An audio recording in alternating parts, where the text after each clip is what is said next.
heart of where innovation, money, and power collide in Silicon Valley and beyond. This is Bloomberg Technology with Caroline Hyde and Ed Ludlow.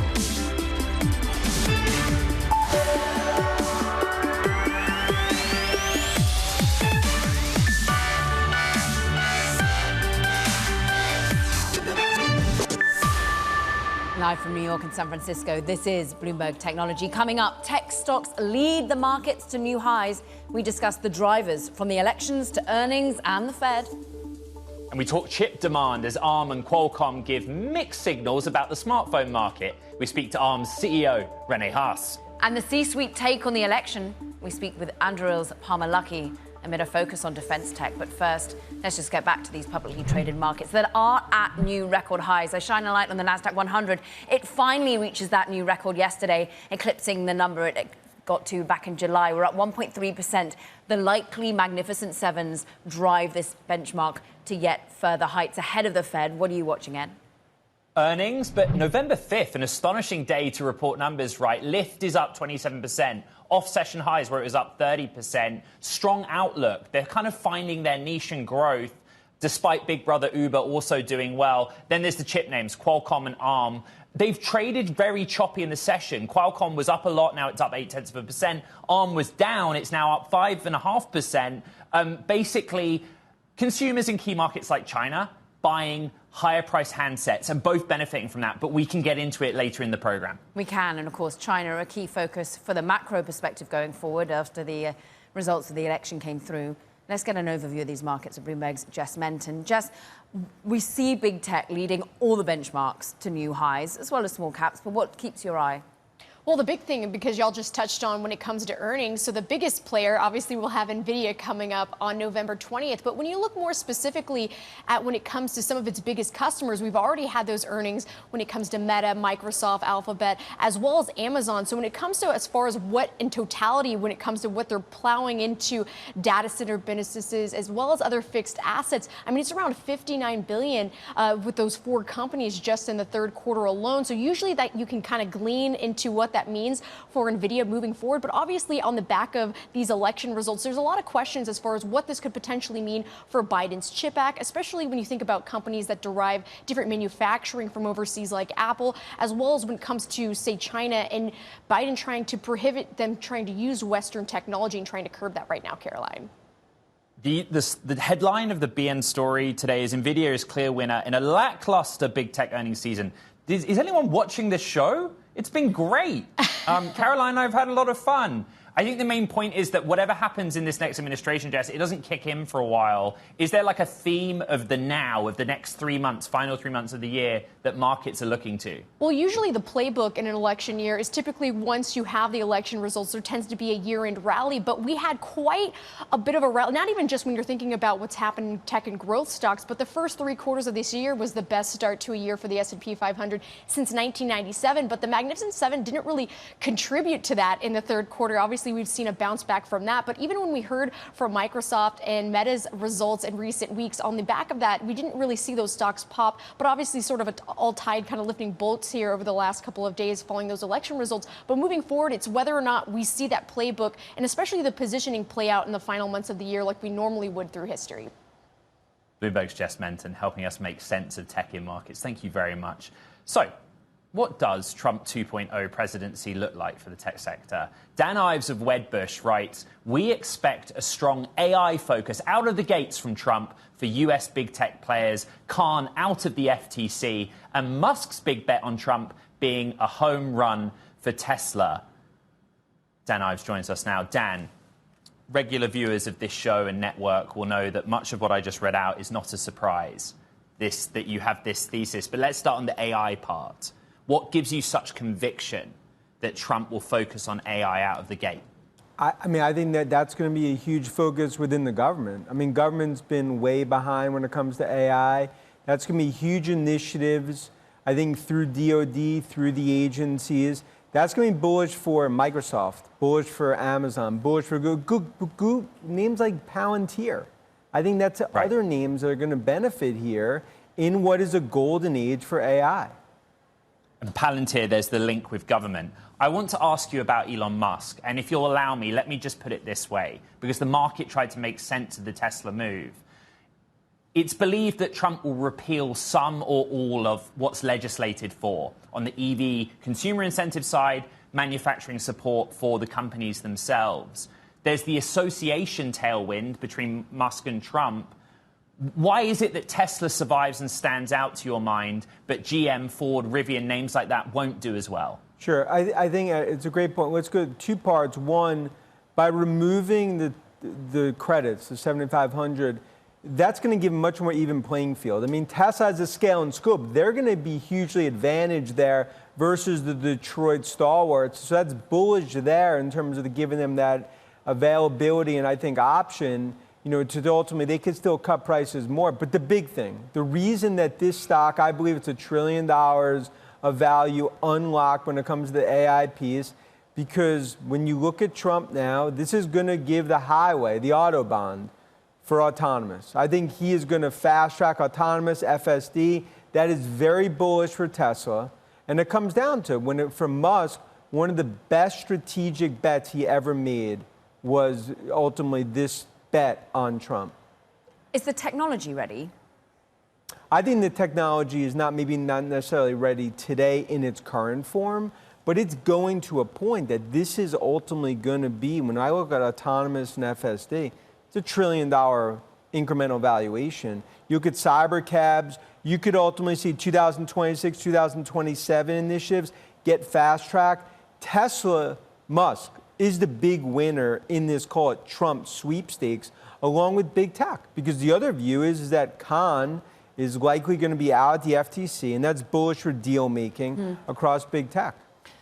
Okay, there's a lot to be bullish about, but one area of concern has been, well, yes, AI will be fueled, but what about the infrastructure for AI? A lot of that comes with growing chip sector here in the United States, and that's dependent on, well, in many ways, the CHIPS Act. Yeah. Maybe that gets blown out the water. Yeah, so I think when it comes to CHIPS Act or Inflation Reduction Act, clearly there's going to be a lot of revisions there. I think probably the biggest loser and negative would be names like Intel, just adding to that pain. But from a chip perspective... You think Intel will be a loser there? Well, first, I think Intel's been a loser. This is just adding gasoline to the fire in terms of IRA was really going to be a huge opportunity for Intel.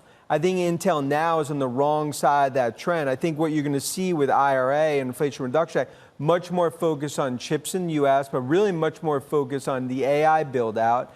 And I think when it comes to some of the tariffs that we talk about with China, I think there will be carve-outs. That's why I don't think that NVIDIA is going to be so negatively impacted. I don't think a lot of these other names in terms of the tariffs, I think Tesla, Apple, that's also why it's so important that Musk is going to be a whisper in the White House. I'm just going to let you put your IFB back on because I know Ed wants to jump in here. But I'm interested in, basically you think Trump isn't going to live up to a lot of the things he promised on the campaign? I think bark's going to be a lot worse than the bite when it comes to some of the tariffs. You'll have some that will be much more nastier. But when it comes to some of the exports that we see, I think you're going to see carve-outs here. I don't think it's going to be as negative for tech and supply chain. That's why right now this is a Goldilocks scenario for tech, but it's a champagne moment for Tesla investors. Dan, you can hear me well? Can you hear him? I'll give you a second. All good. All right, Here's the question. Be honest with me. Can Elon Musk have an informal or formal role in the administration and be the CEO of Tesla, SpaceX, associated with Neuralink, Boring Company, etc.? Yes. I think he won't clearly have a formal role from a cabinet perspective. Why not clearly? Because then it complicates in terms of his ownership and I think some of the structure in terms of what we see with Tesla, with SpaceX. But I believe he'll be an unofficial whisperer. I think he'll have a significant influence within the White House. And that's why this is going to be known as probably the best strategic bet that Musk ever made in terms of betting on Trump. And I think, this is something that is just starting to play out in terms of this Trump-Musk sort of alliance. Dan Ives of Wedbush, we appreciate you coming on today. Meanwhile, coming up, we speak with ARM CEO Rene Haas. Post the chip designers' earnings. That's next. This is Bloomberg Technology.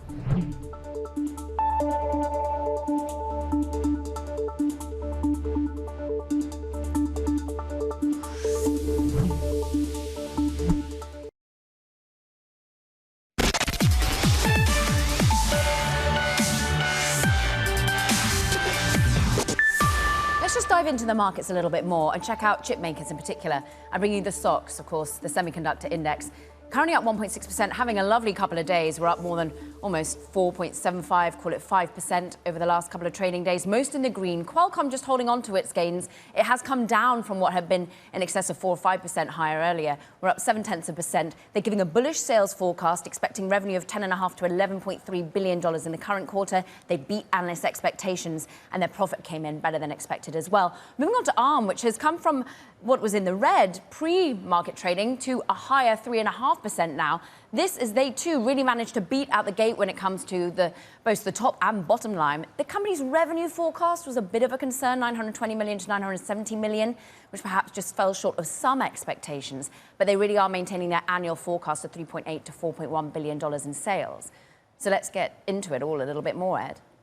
Yeah, I think the shares are so interesting. Maybe it's a company reporting November 5th, and it took time for the market to wake up and read the numbers a little bit. Who knows? The chipmaker did give what was seen as a sluggish sales outlook and at first disappointed investors. What has changed? Rene Haas is the CEO of ARM and joins us now.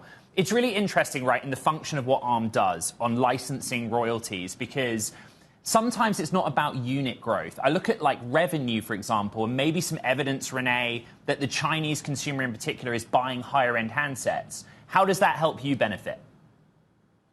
Well, good morning, Ed and Caroline, and we are very happy about the quarter we just reported, exceeded the high end of the guidance, and our royalties were at a record number. And to your question, you know, one of the things that we have seen a huge benefit from with our technology going forward has been our version 9, which commands a much higher royalty rate than we have in the past. And what that allows us to do is not exactly track the market from a unit standpoint. One of the proof points of that, unit sales for smartphones were up 4% in the last quarter. Our royalties were up 40%. So you can get a sense that you're seeing a very big difference. That's really driven by two factors. One is version 9, as I said, which commands a higher royalty rate.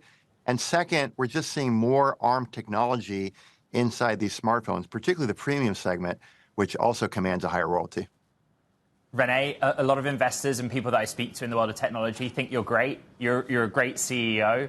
And you've been embarked on this sort of journey for profit and margin. But is there a ceiling to that? Like at some point, how do you keep driving those levers? Are you sort of very pricing dependent at this point? I don't think so. You know, the market that we're addressing is very, very large. And one of the things that has made it even larger has been all things AI. And if you think about what ARM does, we do compute, we do the CPU, every digital device has one.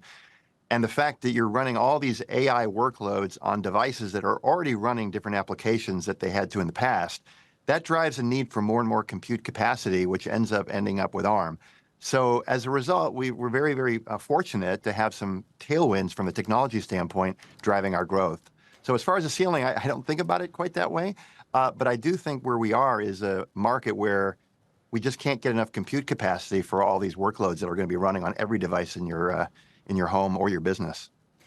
Meanwhile, though, perhaps some of the tension around compute and AI has been whether China's going to, quote unquote, beat out the United States. And that suddenly comes into a closer focus, particularly with the results of the US election. Does any of that concern you, particularly around the trade and embroilment and whether that curtails the industry going forward?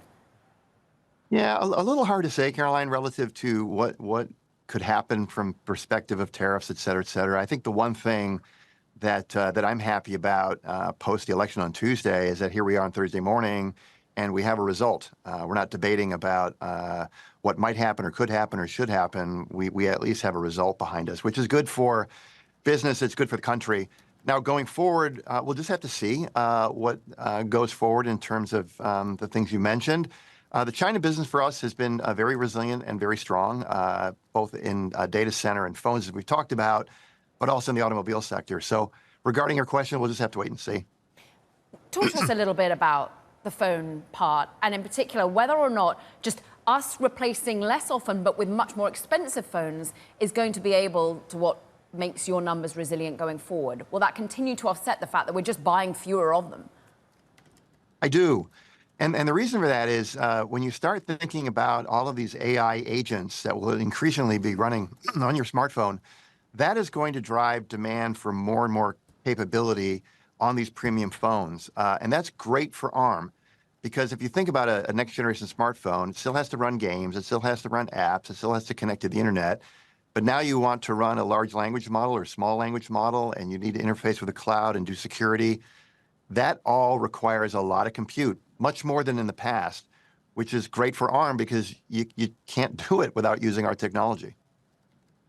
Rene, Bloomberg reported that ARM was interested in buying some or all of Intel. What's the latest with that, please?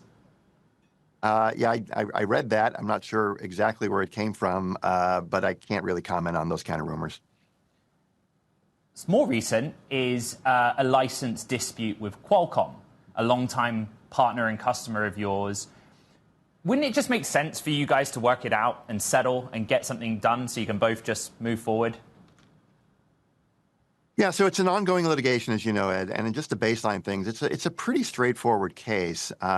Consent is required anytime one company buys another company that has ARM technology. Consent was not granted in this case, and just by way of history, every contract we have has this clause, and in 35 years, I think we've done 130 assignments, and 130 times consent has been granted. This time it wasn't. We sent a notification to Qualcomm that they were in breach of the license. We're very confident in our case, but more importantly, Ed, this is about fairness. It's about equity of the ecosystem. We have lots of partners who've licensed our technology over the last decades. We need to be fair and equitable, and we just now have a situation, an unprecedented one, where consent was not granted. And as a result, we took the action we felt we needed to take. How is it doing business, therefore, with what is a key customer, but increasingly becoming more of a frenemy? Well, in terms of the litigation, as I said, there's not much more I can add on to it. From a financial standpoint, we've made assumptions all along when we've given guidance and forecasts to investors that we will not prevail in this case. So we've taken a fairly bearish position on the financial outlook, and that's really about all I can say on it. Rene, at the end market level and product level, what is the next phase for ARM? What's the next story that you think will carry the company forward? Yeah, thanks for asking that question. Compute subsystems, and these are all about taking the pieces of IP, stitching them together, providing them as a full-end solution, which greatly saves engineering time, time to market, time to profit for our partners. That is the direction of the company. We've seen amazing traction. We've had lots of design wins in the data center space. MediaTek just announced their first chipset recently using ARM compute subsystems for mobile. I see that to be pervasive going forward, and it's going to allow us to not only get great benefits to the customers' markets, but those drive much higher royalties than anything we've ever done in the past, which will drive growth for us.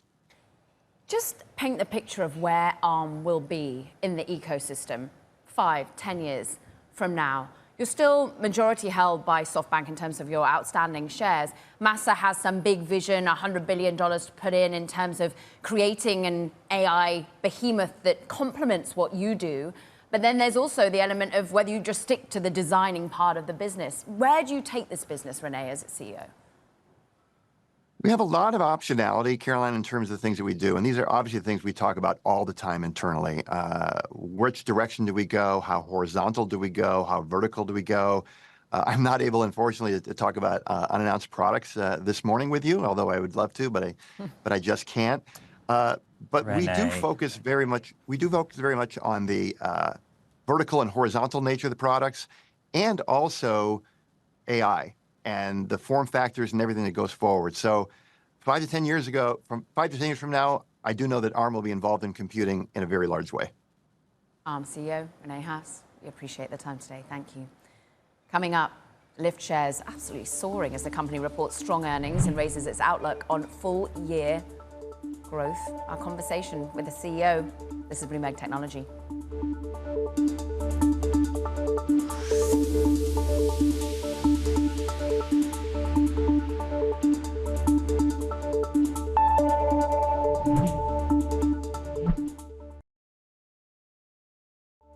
I think AVs are going to be a huge accelerant, actually a say, a TAM expander, addressable market expander for Lyft. Because I think what it's going to do is it's going to bring new product onto the platform that people are going to like.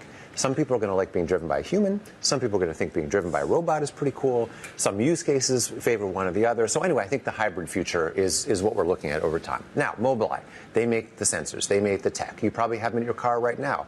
Lane assist, smart cruise control, all that stuff. That's level 2. Level 4 is full self-driving. So imagine a world.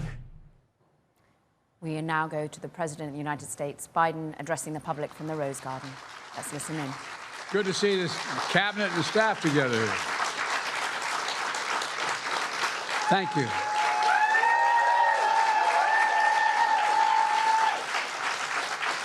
Thank you, thank you, thank you. Please. Thank you, thank you, thank you. It's good to see you all. Particularly good to see my granddaughter sitting in the front row here. Hi, Finn. How are you, honey?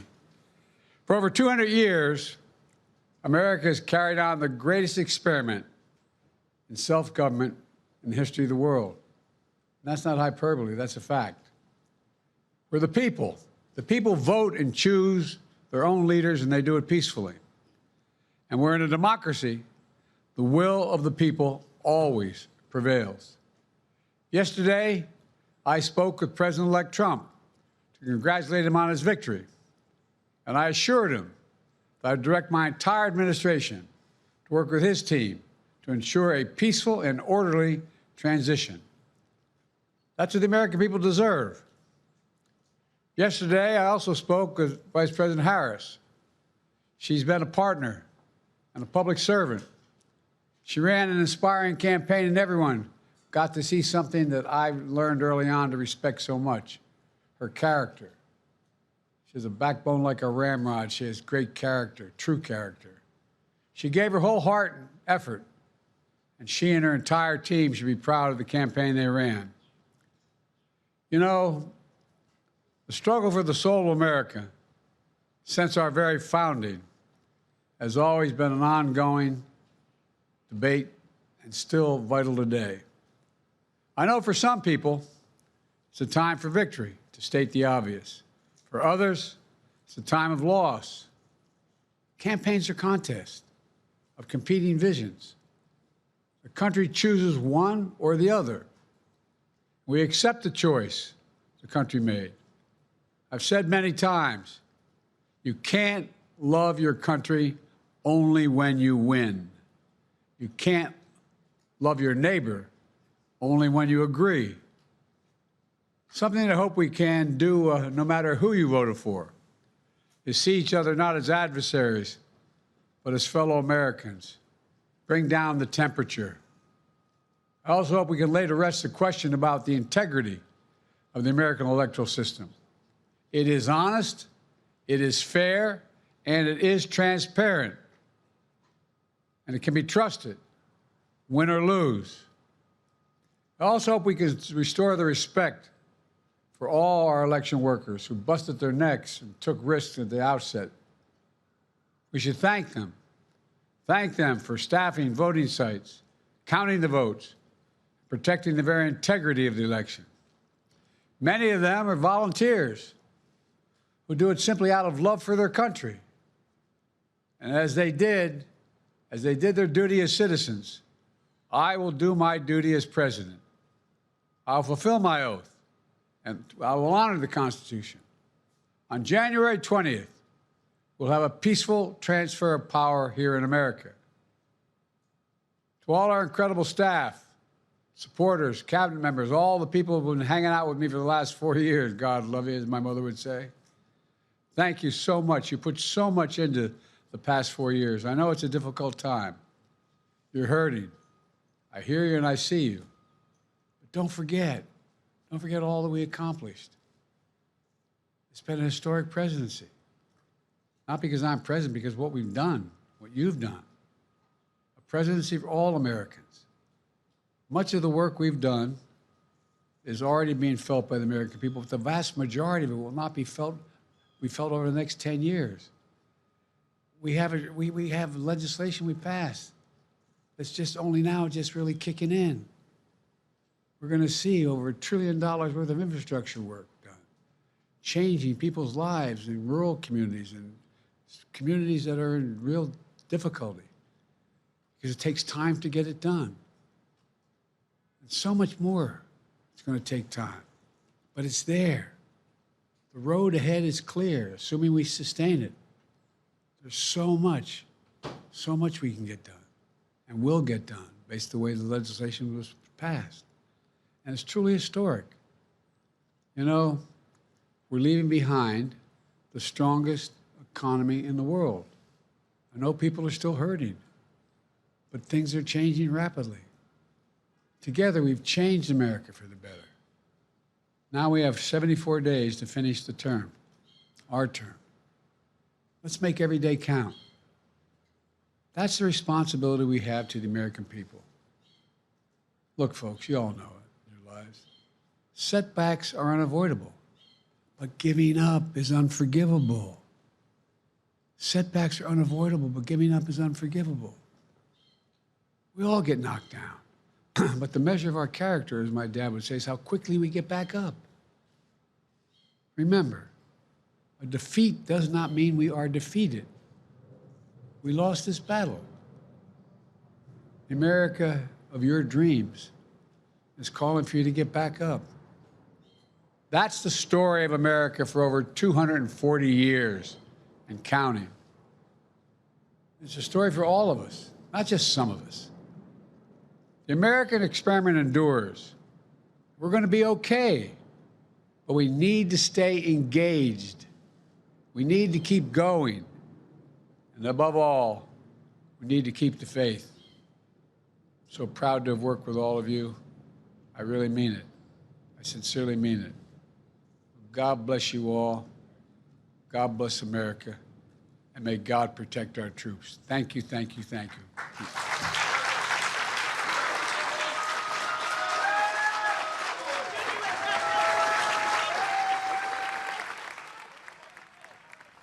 Let's bring in Bloomberg's Kayleigh Lyons, who joins us from New York City. Kayleigh, please, your summary of President Biden's comments.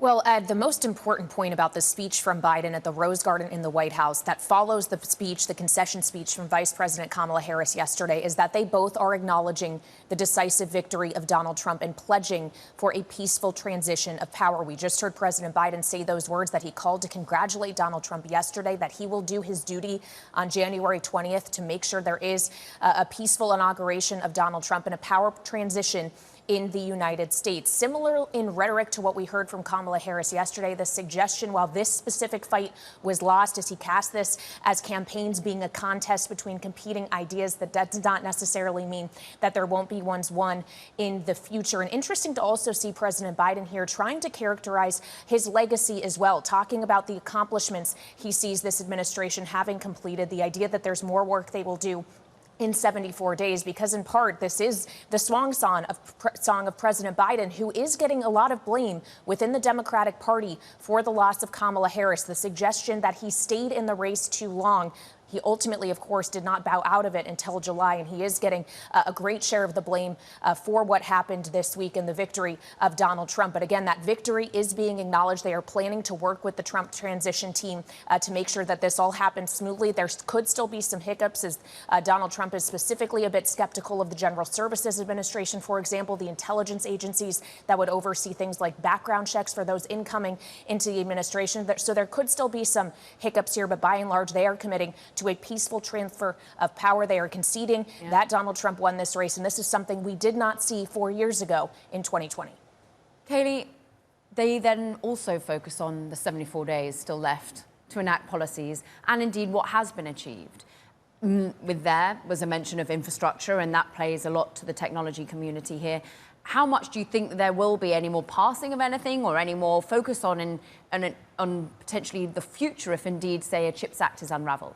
Well, that's going to be something that would be dealt with in the next Congress. Obviously, there are still some months remaining here for this administration and this Congress and House of Representatives. What they're likely to deal with in the lame duck session, which do tend to be more productive as the campaign is already completed at that time, really is going to surround funding, as there is a funding deadline, a government funding deadline on the 21st of December. So they will need to make sure that the government stays funded for some period of time into the next administration, first and foremost. But when the new Congress is sat, and we do not yet know the entire makeup of it. Yes, it will be a Republican Senate. Whether it stays a Republican House at this time is still unclear, and it would take a Republican House likely to unravel any of the accomplishments of this administration, legislation passed, including the CHIPS Act, but the Inflation Reduction Act as well.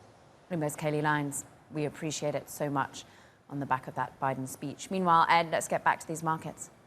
Yeah, and I'd like to go to crypto if that's okay, because we didn't have a show 24 hours ago, but within the last 24 hours, Bitcoin has just got below 76,000 US dollars per token. And it's kind of weird. I'm going to say it out loud, but that's all-time high, right? I had to pull up the GP chart on my Bloomberg terminal and be like, oh, this is also happening in real time. And one of the big stories, of course, of the last 24 hours is some of the crypto-related equities or stocks, companies that either are a marketplace for or have exposure to crypto. And I think the sentiment is simple, right, Caro, that President-elect Trump, whether from a policy perspective or his own attitude, will approach crypto differently. And largely that's been seen as supportive of that industry, even though these specific names aren't doing much in either direction in the moment. Boy, did they move higher yesterday, though. We appreciate it. And let's go to Noel Aitchison, who's with us, Triple Crown digital partner, author of The Crypto is Macro Now, and someone who put out a great note yesterday that I paid a lot of attention to, Noel, because it was outlining what next. Yes, there's a lot of euphoria around whether indeed the SEC chair will change and be more crypto-loving, or at least put in place some sort of clarity as to what the future regulation will be rather than enforcement. What is next on the to-do list? What will really substantiate these record highs?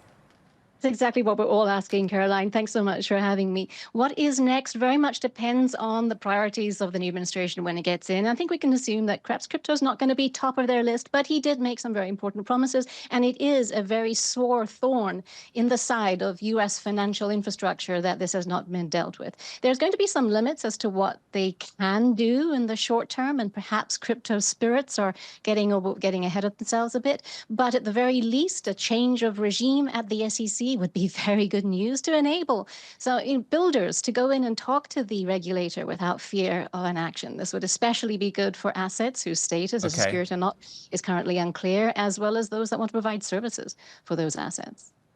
Noel, do you have a good sense of where President-elect Trump will start? Any specific area of focus?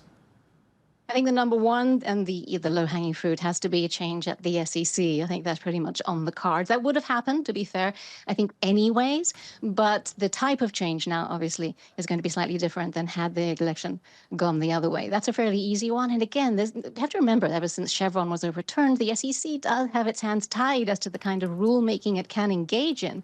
But just removing the fear of action is a very big deal. Then you articulate in the note that maybe we look at stablecoin focus and indeed some sort of clarity on it going forward. We're also, though, thinking about what Congress looks like. There are a lot of people, a lot of races that were backed by an awful lot of money coming from the crypto community that wanted to see, well, more change from a congressional perspective. Senator Cynthia Lummis, she goes on to talk about the strategic Bitcoin reserve that many of us really wonder how powerful that will really be. What do you make of that particular part of the promise from Trump? I'm hearing a lot of chatter about that. A lot of people, everyone's asking when, not if, but when is this going to happen? To be honest, I'm skeptical we're going to get one of those. And to be honest, I also think that Trump himself might walk back his promise on that when he realizes that it involves selling dollars to buy Bitcoin. Even if he doesn't, it will be very hard to get through Congress. But to be honest, that isn't the most important thing. It would be just enough. It would be good news for the market if the U.S. decides to not sell its current stash cash. And that's what the stable coins that you're asking about. That, again, is low-hanging fruit. A stablecoin bill is bipartisan. It's a question of ironing out the details. What kind of requirements and reserves would they insist on? That's going to be pretty easy. And I think we're going to get that pretty much right out of the bat as well. Well, depending on how fast Congress moves, of course. And we do, as you said, Caroline, we do have the most crypto-friendly Congress ever. That is really quite astonishing. What is really needed, though, is a crypto bill that will recognize that the definitions have changed, that new types of rules are needed. That is going to be more complicated. Noel Aitchison, we're going to be getting you back then, Triple Crown digital partner. We thank you. Coming up, we're going to be speaking with Palmer Luckey, Anduril founder, as President Trump heads back to the White House and questions linger around his defense tech stance. We discuss President-elect Trump. This is Bloomberg Technology.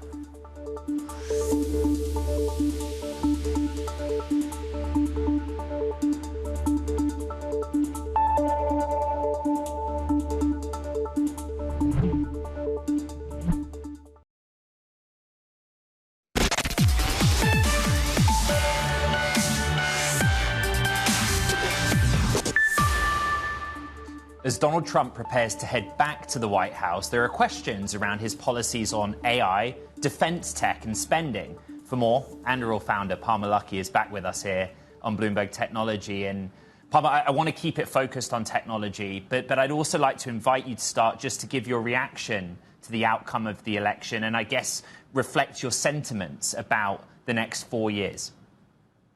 Well, I think it was obvious to most people who have been paying attention to what people are paying attention to. I know that that's contentious. A lot of people thought it was going to be close. I didn't think it was. Of course, I'm biased. I've been a Trump supporter for a long time. I supported him in 2016. I supported him in 2020. I actually wrote a letter to him while I was in college in 2011 telling him that he should run for president. So I've been a fan of the master of the art of the deal for a long time. It's nice to see it finally culminate. I'm also a big fan of his pick in J.D. Vance for vice president. He's done an incredible job. Everyone else has got to see that. But I've known JD for a while, and he's an incredible person. But my reaction on kind of the more business side, the defense side, is it's great to have someone inbound who is deeply, I guess, deeply aligned with the idea that we need to be spending less on defense while still getting more, that we need to do a better job of procuring the defense tools that protect our country. Trump famously got involved in the nitty-gritty of some of our aircraft carrier design and some of the procurement of Air Force One. To see that level of involvement from a president is pretty rare and I think an indicator of his priorities. You wrote a letter to the guy back in 2011. Who knows whether that inspired his run, Palmer, but you're close, of course, with the VP-elect as well. Are you talking about anyone to be the defense secretary? Have you got anyone's ear? Would you like anyone in particular? Look, I've got opinions. I'm in touch with the transition team, of course, and I know a lot of people who are involved with the transition, have known them for a long time in many cases. I've heard a few names thrown around for a potential Secretary of Defense, but also for the many roles that are in, maybe not the secretary level. They don't get quite as discussed on shows like yours, but still very, very important roles. So you know what? I don't want to throw any names out there because I would be happy with all of them. There's not a single name that I'm heard that I'm unhappy with, and I have to play nice and not say, oh well, I prefer this guy or that guy. All of the names that I've seen are people who do an incredible job. Thank you, Palmer. Anduril has spent years working with the Department of Defense, right? And I don't want you to reflect too much on the experience that has been, but maybe you could talk us through the changes you think are needed in that department structurally in terms of how government does business with private enterprise like Anduril. Sure. Look, I got into the defense space after, I sold my first company, Oculus, to Facebook for a few $1 billion, was working on VR there for a few years before I got fired. And the reason I got into national security is because I wanted to save taxpayers hundreds of billions of dollars a year by making tens of billions of dollars a year. And I think that that can be done by encouraging the creation of defense product companies that use their own money to decide what to build, how to build it, when it's done, and then have skin in the game. When they fail, they lose money. When they succeed, they make money. I think the set of incentives that you see in a lot of defense contracting today, defense procurement today, cost plus contracting, where you're paid for your fixed time and materials and a fixed percentage of profit on top, it rewards exactly the wrong things. You make more money by making things more expensive. You make more plus by having more cost, and that manifests in the form of programs that go too long, programs that are too expensive, components that are more expensive than need be because it's really the only way to make more money on it. In fact, in some cases, they make more money with things that break frequently than not. And so I think what we really need is companies that are aligned with the way that we do business in the rest of our economy. You build a good product, you sell it, you make money. So in terms of contracting, if we see a shakeup, will you benefit? Will the startups benefit a little bit more than they have been? Who are the winners? Who are the losers, do you think, Palmer? Well, I think the winners are going to be particularly two things. I think it's going to be a lot of these new startups that are springing up in the wake of Anduril's success. I often say that other defense startups have raised a lot more money off my success than I have, which I'm fine with. And I've raised billions, but I've seen their pitch decks. They're saying, hey, Anduril did it. The DoD is moving with this. People understand that this is a viable business model. I think another beneficiary is going to be companies that have been around for a long time that are very, very competent, that know how to get things done, that know how to write a budget, that know how to build a team, that know how to build a product. The companies that suffer are going to be the ones that try to shunt responsibility for their failures over and over and over again onto the taxpayer. I think they're the ones who are going to struggle. And I don't want to make this sound like this is just a Trump thing. This is a nonpartisan idea. I mean, Anduril's been around for about 8 years now. We did well under Trump in his first administration, and we did even better under Biden in his administration. I think we're going to do even better now. It's the defense space is one of the few that has, I think, actually successfully remained pretty nonpartisan, and that's aligned with Anduril too. You know, I'm a Republican, obviously. I'm the founder of Anduril, but our CEO, Brian Schiff, is a Democrat. He's fundraised for Kamala. He's done fundraisers for other Democrat politicians. The idea that the United States military should have the strongest military in the world and that we should defend our allies around the world, not just with our military, but especially giving them the tools that they need to defend themselves, it's a pretty nonpartisan idea. Palmer, has the election of Donald Trump caused Anduril to adjust or change planning for China and allies like Taiwan?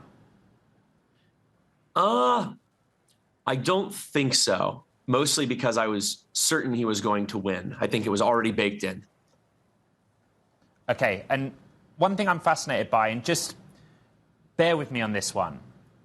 Elon Musk, okay, there's an association between the two. The great unknown is whether Musk will hold a formal or informal role in some government department.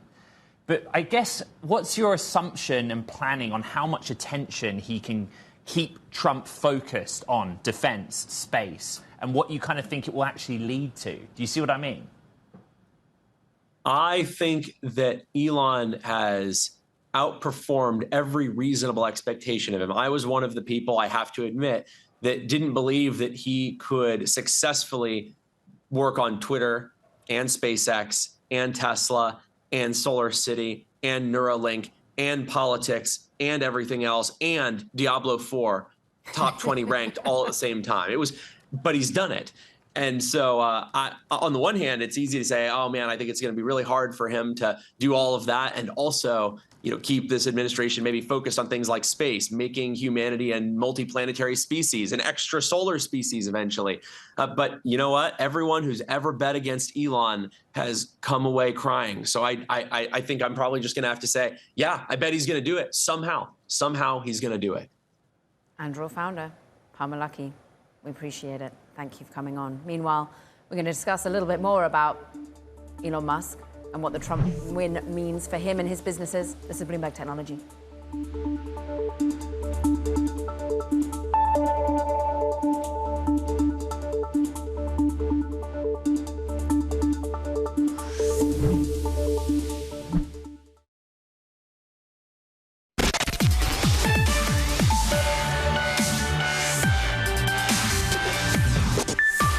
Let's get to today's Tech Daily. Elon Musk's big bet on Donald Trump has paid off.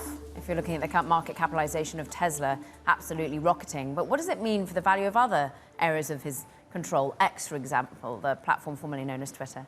Bloomberg's Max Chafkin discusses what has been a massive payoff, if you think of 130 million in, and however much his wealth has ballooned by that.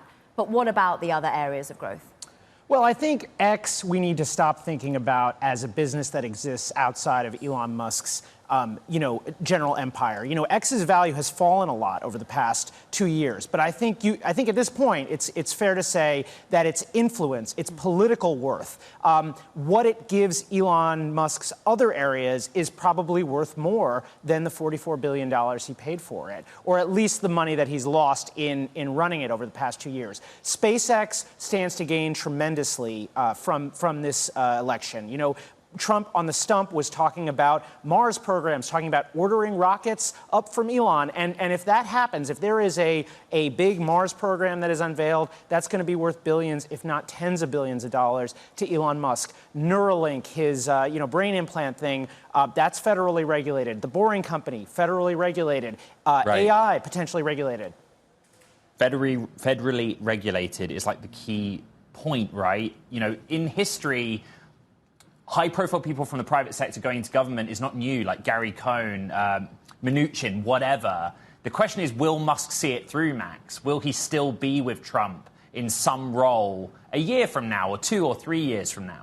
Well, I think the comparison with folks like Gary Cohn is instructive. There were lots of business people who, during the last Trump presidency, kind of navigated themselves towards Trump and ultimately, I think, had a not great experience. This is a guy who takes up a lot of space in the room. He is, famously strong-headed. And you look at Elon Musk's personality and Donald Trump's personality, you might say, how can these two men be in a room together? Now, the point what I would point out is that Elon Musk is way richer than any of those guys you mentioned and way more powerful and has a real personal brand, celebrity. He is as famous as some of the most famous people in the world. So he has leverage over Trump that maybe some of these other business people did not have.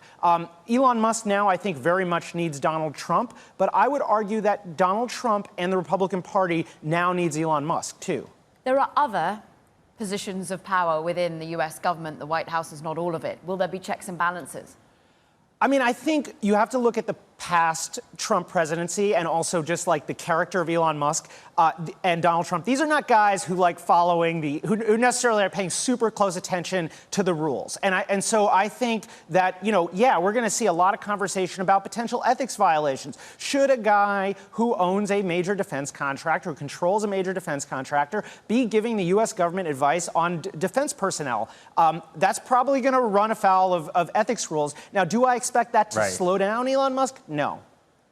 To be fair, Palmer Luckey was just on the show, and he's a major defense contractor, and he was giving loads of advice to the future administration. So okay, but there's a huge difference between giving advice and being part of the White House, right? I know there is, and it's the only question: formal role or informal role? And I promise you, I'll try and find out. Bloomberg's Max Chafkin. Thank you very much, Caro.